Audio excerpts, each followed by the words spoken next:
Okay, we'll start with this. Set to go down in the women's super flyweight division this weekend on the undercard of Doheny versus Cash. Shannon Ryan will be taking on Emma Dolan for the British and Commonwealth titles in the super flyweight division. Super flyweight, that's where Irma Garcia reigns as that division's IBF champion. Mexico's own Ashley Gonzalez, she's got the WBC. Japan's own Mizuki Hiruta, she's got the WBO. And Clara Lescurat, she's got the WBA. That's where this weekend's contest is taking place. Bit of backstory. Shannon Ryan and Emma Dolan were supposed to have already fought several weeks and I think months ago, but I vaguely recall Emma Dolan fell ill. Jasmina Sopotnetska stood in her place. Shannon Ryan fought her. Beat her. Now she hopes to beat Emma Dolan this weekend. Shannon Ryan is 27 years old, whereas Emma is 26. Emma is the noticeably taller and longer fighter of the two. Tall and long for a super flyweight, where Shannon is more compact. Shannon Ryan, who sports an unblemished record of 7 wins with no losses, no draws, no recorded knockouts, not yet, but if you've seen Shannon in action, you'll know there's mustard on that hot dog. She can punch, she just hasn't knocked anybody out yet. Will that change this weekend? Shannon Ryan is an import of sorts. She started out on the boxer side of things over there on Sky, but she eventually migrated over to Matchroom. She's fighting Emma. Unbeaten Emma Dolan, who sports a professional record of 6 wins with no losses, no draws, 1 recorded knockout. And even though she has 1 recorded knockout, I'd say punch for punch, Shannon is actually the bigger puncher. Shannon is actually the sharper puncher. Shannon! So, Emma Dolan has kept a steady schedule of activity. She saw action 2 times last year, once in March, then again in October. Opposite the ring, then unbeaten, Nicola Hopewell. Nicola's actually a good fighter. Unbeaten going in, unbeaten at the time. This will be the second unbeaten fighter that young Emma Dolan will have taken on in succession. The same applies to Shannon Ryan. Shannon saw action 2 times last year, and she already saw action once this year, back in February, opposite the ring, then unbeaten Jasmina Sopotnetska. This will be the second unbeaten fighter that young Shannon Ryan takes on in succession in what is a battle of the unbeatens. Shannon! There is a noticeable height differential between them. As stated, Shannon is a shorter, stumpier fighter, whereas Emma Dolan is long and limber for this weight. So ideally, if you're Shannon, you want to get inside on Emma Dolan as much as you can and put punches together, fluster her, because at that proximity, the taller, longer fighter with the longer arms struggles to get punches out and get punches off, whereas the shorter fighter with the shorter arms can string combinations together with relative ease. So if you're Shannon, you want to be on the inside. If you're Emma, you want to be on the outside. Emma wants to keep Shannon at arm's length in front of her as much as she can to give her a clear target. The problem is, I don't think she's going to be able to do that. Shannon is fast and athletic, fighting at a slight crouch, bending at the waist and knees, closing the distance, and I do think she's going to get inside on Emma Dolan. Yeah. Scheduled for 10 rounds. The trial for Shannon is, will her engine hold up as the fight progresses? Because I noticed in her last fight, she did get tired. She did start to slow down. That was her first 10-rounder. This will be her second. For Emma, this will be her third. She's already been 10 rounds 2 times already. That could be a factor. Emma is a noticeably taller, slinkier fighter, whereas Shannon is more compact with more musculature. And in boxing, that many more muscles eat up that much more oxygen. They can. Though at the same time, because of the height differential, because Shannon is noticeably shorter than Emma Dolan, that does give her better balance, a lower center of gravity, whereas the taller, longer fighter might feel somewhat off balance. If that smaller fighter gets mid-range to inside, I think Shannon is going to. Shannon. I feel like Shannon Ryan on points is the safe pick here. There's room for things to get interesting in the mid to late rounds if Shannon gasses. If. Doesn't mean she will. But I think she'll get off to a hard and fast start, pick up most of the early rounds, amass an early lead, and win a points decision. She'll do enough. Shannon wins this weekend. And super bantamweight news, the ongoing situation between Inoue and several guys lined up to fight him. Inoue has eye on bigger prizes than just his mandatory assignment. His mandatory challenger, MJ Akhmadaliev, hopes to face him, but it doesn't look like he's going to get the opportunity. Naoya Inoue doesn't feel obligated to adhere to a mandatory super bantamweight title assignment because he's not long for the division. His American promoter Bob Arum told Boxing Scene on Monday, Arum was talking about the likely 2024 schedule for Japan's Inoue, which another boxing official had set out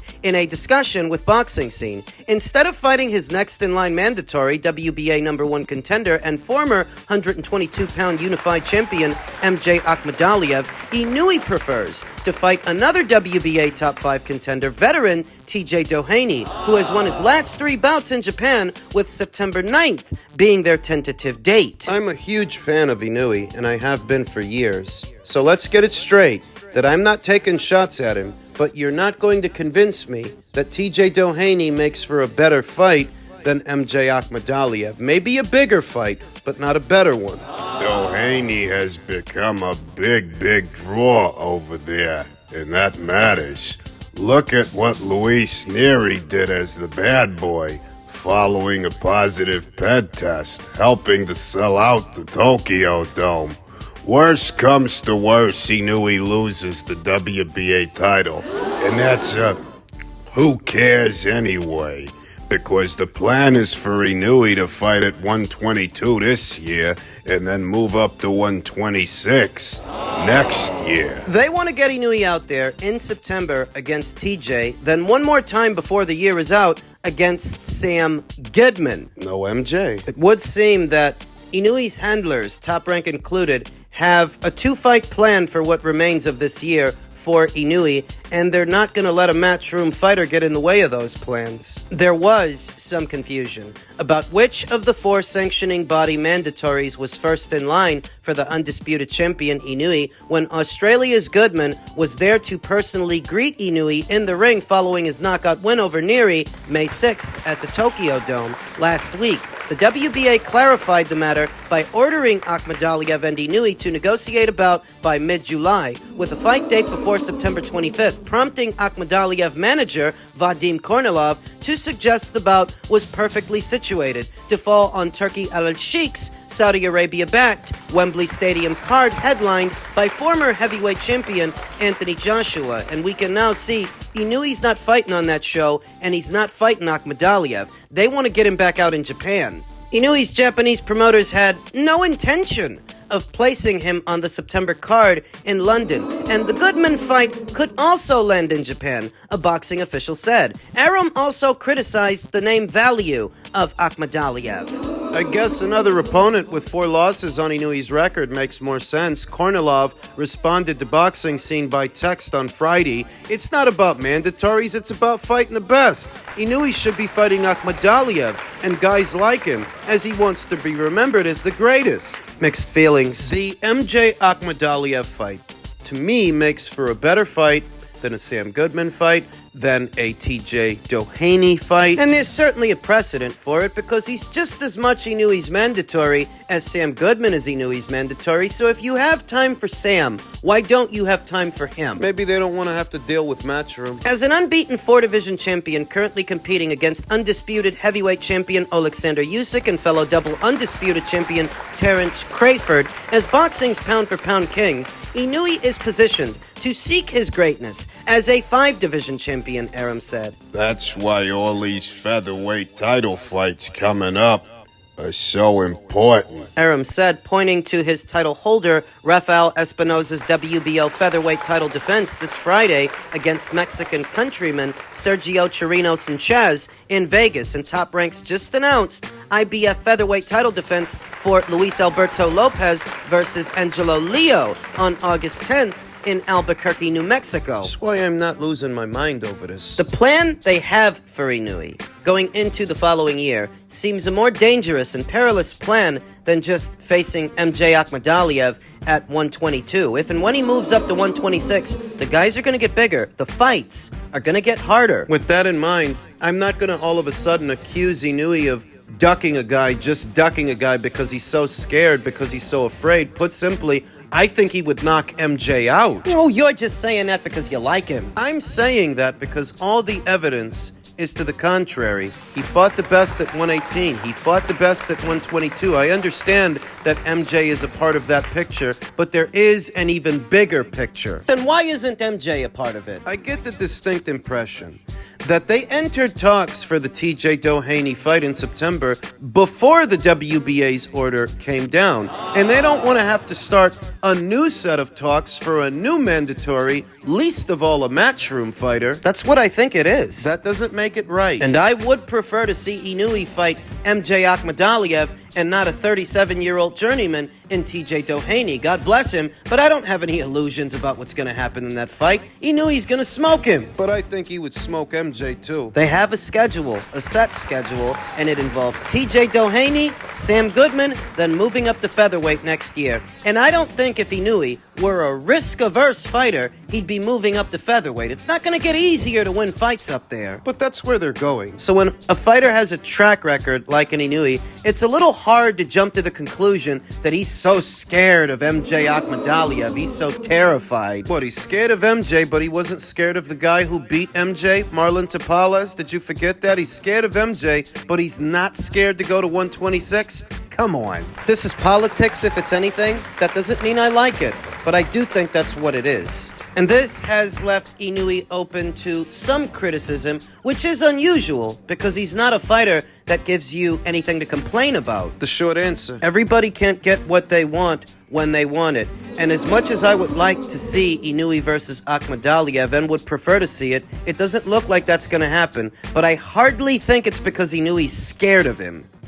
And finally, in men's heavyweight news, a story that caught me by surprise. James Toney launched a scathing attack on Anthony Joshua. Former 3-division world champion James Toney has called for Anthony Joshua to grow some balls and fight some real fighters, amidst speculation that he is set to fight Daniel Dubois later on this year. Daniel Dubois, who's coming off consecutive victories over unbeaten fighters in Jarrell Miller and Filip Prgovic, a former Olympian. He thinks Anthony doesn't fight real fighters and he hasn't been fighting real fighters? Now, I suppose this is the part where I say James is entitled to his opinion, and he is. It's a free country. He's entitled to his opinion like I'm entitled to mine. And in my opinion, this is just another lazy, short-sighted, ignorant take from an American, and that's most of what you get in the American boxing scene here today. No, this is not your father's era of boxing. How many times have you heard me say that America's got the worst takes on boxing in the postmodern era? And it's the most toxic boxing scene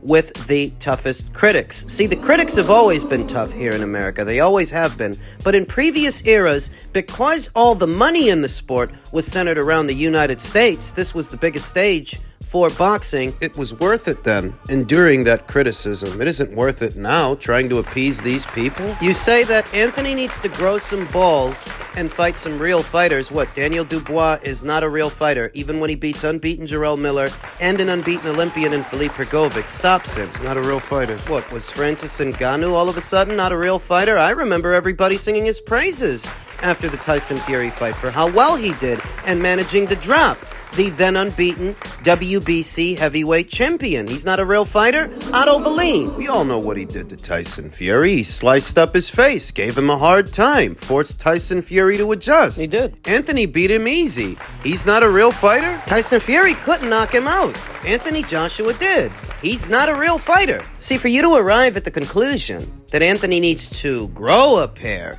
he needs to fight real fighters, that's saying that you don't think the fighters he's been fighting are real fighters. So who would you suggest? Because he already fought Alexander Usyk 2 times. He said Usyk is boring. He trashed him too, not that it matters, because if you're saying Anthony needs to fight real fighters, well, he already fought Usyk, who's now undisputed champion. He already fought him 2 times. He can't fight Fury because Fury's fighting Usyk again. So who do you suggest? Deontay Wilder, who just got stretched out by Zhilei Zhang. He's coming off of 2 consecutive losses. A knockout loss to Zhang and a lopsided bullying from Joseph Parker. Joseph, who Anthony beat years ago. But I guess Joseph is not a real fighter in James Toney's book. Stop beating around the bush. Americans, in a very general sense, even decorated fighters like James Toney, have the worst boxing takes these days. By and large, the worst, the laziest, the most ignorant, Even James Toney. so you are either being obtuse, looking to say something bad about everybody and just trash the sport as a whole, or you're not even paying attention. And these annotations are grossly uninformed annotations. Just because the guy used to box doesn't mean he knows everything that's going on. He probably doesn't. I remember reading that Artur Beterbiev, in spite of having been a professional boxer and a decorated amateur, he's not actually a fan of boxing and he doesn't watch it. That ahead of the Callum Smith fight, he had never even heard of him before. What? That's what I read. That away from what he himself is doing in his own career, he's not actually the biggest boxing fan, which does make a bit of sense that a boxer, an actual boxer, well, to them, that's their job. And they don't want to be inundated with that outside of the job. So perhaps they're not the biggest boxing fan, though as far as boxing fans and boxing takes, the American boxing scene tends to give out the worst. The absolute worst. Yep. These days. The worst boxing takes. I saw Stephen A. Smith singing Gervonta Davis's praises this past weekend for knocking out a nobody in Frank Martin. Let Stephen A. Smith pretend that he knows who Frank Martin is. So that he can then blow it out of proportion that Tank knocked out a guy everybody was expecting him to knock out, and he's not even a decorated fighter. If he were, I could see. Same Stephen A. Smith that trashes Canelo. It's the same Stephen A. Smith that trashes Canelo Alvarez and puts pressure on him that he doesn't put on Gervonta, even though Gervonta is younger, less accomplished, hasn't fought as many champions across as many divisions or unified titles, just all these things you want from Canelo, you don't want from Gervonta. This is America. Land of the tough critics and the horrible boxing takes. The lazy, ignorant. Americans always try to be brash. Do you think yourself charming? Do you think your ignorance and lack of understanding, gross oversights make you seem anything other than a loudmouth idiot? Aren't you American? Of course I am. How else would I know that some of the worst takes in boxing right now are coming out of America? They used to say that he knew he needs to fight a slick black fighter to prove he's the real thing, only so that when he does and he knocks him out and he makes it look easy, they start complaining about something else. He was already a 3-division champion who had fought something like 4 or 5 champions before he fought Stephen Fulton. But because the Americans aren't familiar with those champions, they're automatically no good. Stephen Fulton, when he fights him and knocks him out, I guess he's no good either. Now what he knew he has to do is base himself out of America, where the Americans don't even really watch super bantamweights, to appease these people. Fuck 'em. Sad to say that most boxing takes coming out of America in this day and age are just pure dog shit.